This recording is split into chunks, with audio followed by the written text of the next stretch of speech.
Hey guys, welcome back to the Trailhead, my not so tiny house. We have made it to November and the temperature is really starting to drop here in northern Colorado. I just had to start using my heater this past week, so I thought I would go through and show you all the things that I do to keep the tiny house warm all winter so that if you're planning your own space, you can start thinking about these things. Let's jump in. The first thing on the list that is pretty standard in most tiny homes is my Minisplit.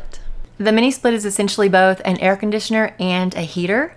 What I love about it is very quiet and it works really fast. If you have one of these and you ever notice that it's taking a long time to either heat or cool your space, that is your indication to check the filters.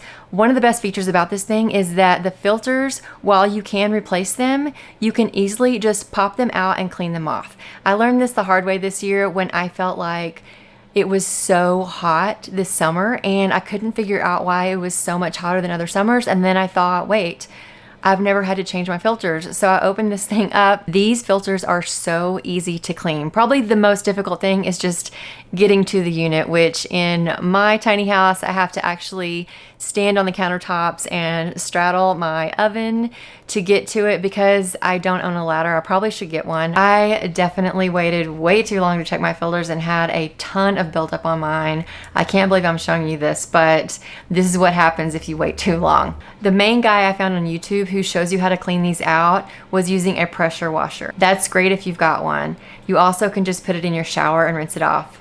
But if you have as much buildup as I had, do not start with water. I went this route just using my sprayer in my shower and it immediately turned all of that buildup into this sticky gunk that stuck right to the screen and made it very hard to get off. For my second screen, I basically just did a dry brush and removed all of the debris and then I rinsed it off. That was a much better approach. Maybe set a reminder to check it every time the seasons change.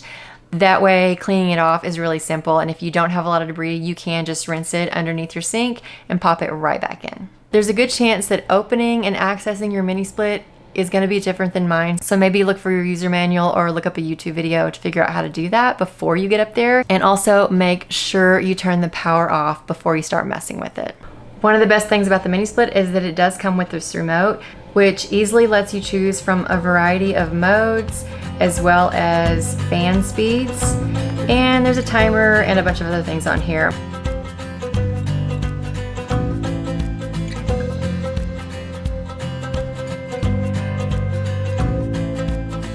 In a regular home, you would have a central air unit and a duct system and a vent in all of your rooms to help evenly distribute the air throughout your home. But if you're in a tiny house with a Minisplit, all of your air is coming from this one unit. So it's important that you pick a spot in your house to mount it that it's kind of in a central location so the air can hit all of the space in your home. As you can see, my primary loft is right here over my shoulder and it is a loft. My wall is not completely closed off to the ceiling, and it is because if I did that, I would not have airflow. So keep that in mind as you're planning your space. Obviously, I do have a door in my bathroom and it does get really chilly in there in the morning. So let's head in and I'll show you how I keep that space warm. I like to be toasty and warm when I'm getting ready in the morning or when I'm taking a shower. So I found this great little space heater. This little tower design is so small, it fits right in my windowsill. I feel like the windowsill is the safest spot for it because it does have a safety feature so that if it gets tipped over, it will turn off. But if a towel or clothes were to fall on it, that could start a fire. When I'm done in the bathroom, I always turn it off. When I leave for work, I always unplug it. Make sure to keep these things in mind if you decide to add a heater to your tiny bathroom. I love that bathroom space heater so much that I decided to go out and get a second one to keep underneath my round workspace because I don't know if you're like me, but if my feet are cold, my whole body is cold. Most days it's really cold in the morning, but then it warms up. So I don't want to turn on my Minisplit and get the whole place too warm. And so that's when it's nice to have a little space heater like this. The best thing about this one is I intentionally went out to get the exact same heater that I have in my bathroom, but when I unboxed it, I noticed that the power button actually is right on top, which is perfect because when I'm sitting here, I can easily turn it on and off with my feet. If you've ever had a space heater, you know they can collect dust, and that buildup can be a fire hazard. Here's a quick guide to safely clean it. First, unplug the space heater. Vacuum and wipe down the exterior, and then unscrew the cover to access the inside. Vacuum any dust and dirt inside. Clean the fan blades very carefully to ensure proper airflow, and then reassemble the heater securely. Regular cleaning keeps your space heater running safely and efficiently all season long. One of my favorite things about my tiny house is the amount of natural light I have from all of my windows. But I do have French doors with full glass panes, and if you have a window this big, it is gonna let in a lot of heat and cold. So you wanna make sure you have some kind of curtain to cover it up. I don't know if you're like me, but I literally will start sweating if I have to put an actual permanent hole in the wall with a nail or a screw. So I was really happy that a simple tension rod fit in this space. And between you and me, these aren't even actually curtains, they are shower curtains that I found at Target. So if you have French doors and you're looking for a way to block it, check the shower section. These really work so great to insulate this window and keep the hot and the cold out of the tiny house.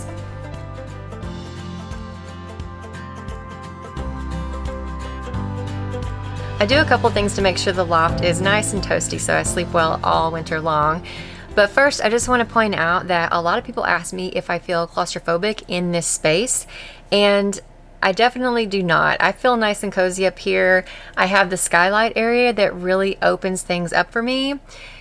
If I look like I'm hunched over right now, it's because I have a camera on a tripod pointing at me, and it only goes up so high in my standing space, so that's why I'm looking down and it might appear that I'm hunched over, but I assure you I have tons of space in the loft. But I do a couple of things. The first thing is I come to bed with the remote for the Minisplit, which is so nice because I don't like it to be super hot at night. So once I get up here, I usually will bump down the heat so it's more like, 65 or so. But in the morning when my alarm goes off and it's really chilly downstairs, it's nice to bump the heat up a little bit so it's nice and toasty before I go down to get ready for work. As I mentioned, if my feet are cold, my whole body is cold. So the other thing I have up here is a really nice plush electric blanket.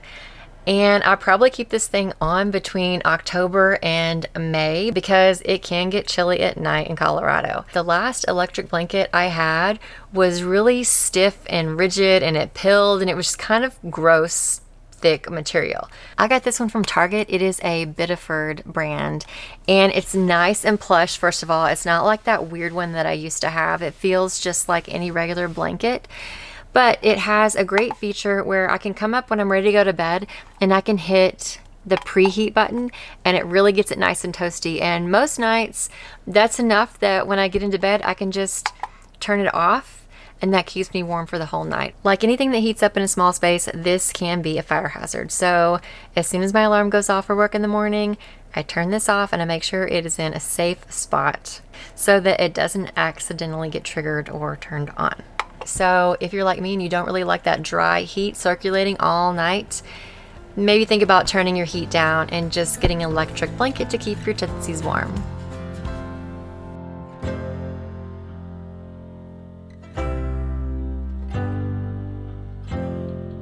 The last two things on my list I would say are the least important and the most important. The least important I would say is my electric fireplace. I love the ambiance that I have from this electric fireplace, and it definitely heats the space really fast. The reason I put it at the bottom of the list is because you easily could heat this space with an electric heater if you want to save money. I personally really just like the look of a fireplace. I can have it on without having heat. Because it's electric, there is no real flame, it's a fake flame, and so really it's just a fancy heater. It is just blowing hot air into the space. But when that fan is on, it can be kind of loud. So that's why I'm also putting that as optional.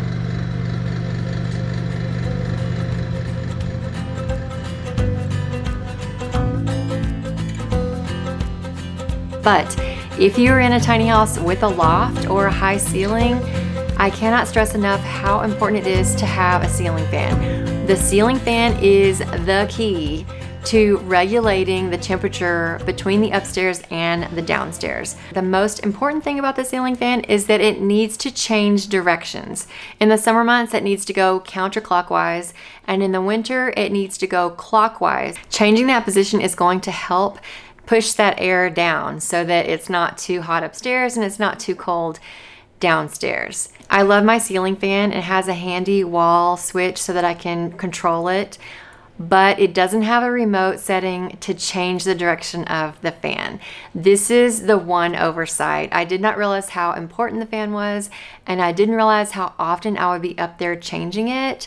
Usually in the summer, it's going one direction, in the winter, it's going the other direction. But on days like today, when it is cold in the morning and hot in the middle of the day, I'm often climbing up on the countertops just to push this little button. I get a lot of comments to just get a ladder. When it changes from hot to cold throughout the day, I'm often up there twice, and I'm not gonna lug a ladder in here. So for now, unfortunately, I have to climb up on the countertop and do this manually. The good news is that literally is the only thing I would want to change about my tiny house, and it's something that I can easily switch out in the long term. So absolutely, if you're still planning your space, make sure a ceiling fan with a remote to change directions is at the very top of your list.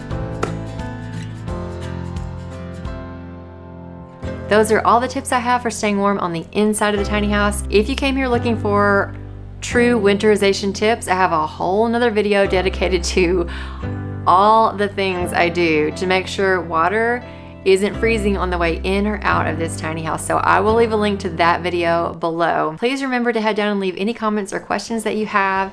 Thank you so much for watching. Stay warm, and I will see you in the next video.